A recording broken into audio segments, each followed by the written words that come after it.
Hi everyone, good afternoon and good morning po.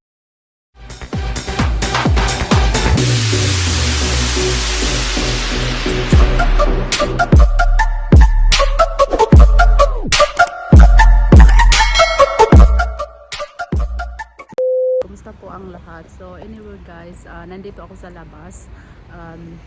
Nandito ako, may pinuntahan ako. So mayroon akong appointment ngayon. So dito ako sa sa hospital more. So, ayan okay guys, naman dito pala ako pumunta medyo dito sa katabi pakiramdam ko ng nitong ilang araw.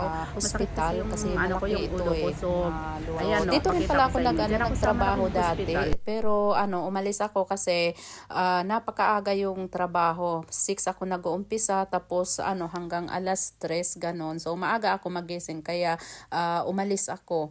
So, ayan, maganda rin ang views, 'di ba? So ito na nga mga kakumari kong tunay na sa bus na ako, pauwi na ako at dadaan din ako ng syudad.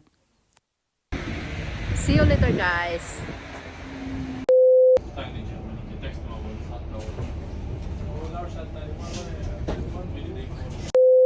Nandito ako sa sa city. Galing ako sa aking appointment. So punta ako diyan, doon ako magpo-prosto. Magbe-breakfast. Daan na naman ako doon mag-breakfast. So ayan diyan ako magbe-breakfast. Diba? Wala akong trabaho ngayon.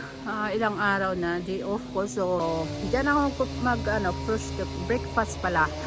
So, ayan So, ang ganda, dito diba? na ako sa loob. Dito ako Medyo umupo malamig kasi medyo maaga malamig masyado. sa labas. Time So, check. ito na nga mga kakumari kong tunay. Ito na ang aking 9 order na na dito cappuccino. ng So, umaga. lalagyan natin muna ng asukal para sweet. Parang ikaw. Charot! Ayan, masarap yan guys. At yung kulay pa ng baso pula, yung paborito ko. Diba, ang ganda. So, ito na nga mga kakumari kong tunay. Dumating na ang aking order. So, ayan lang ang aking in-order kasi hindi pa naman ako masyadong gutom. Napakaraming prutas at saka gulay. Meron din dyan cheese. So, ang tawag dyan ay Berliner breakfast. So, tara na mga kakumari kong tunay. Sabayan nyo na ako mag-breakfast. So, hanggang dito lang muna at magbe-breakfast na tayo. Salamat sa inyong lahat, sa inyong suporta, and God bless us all.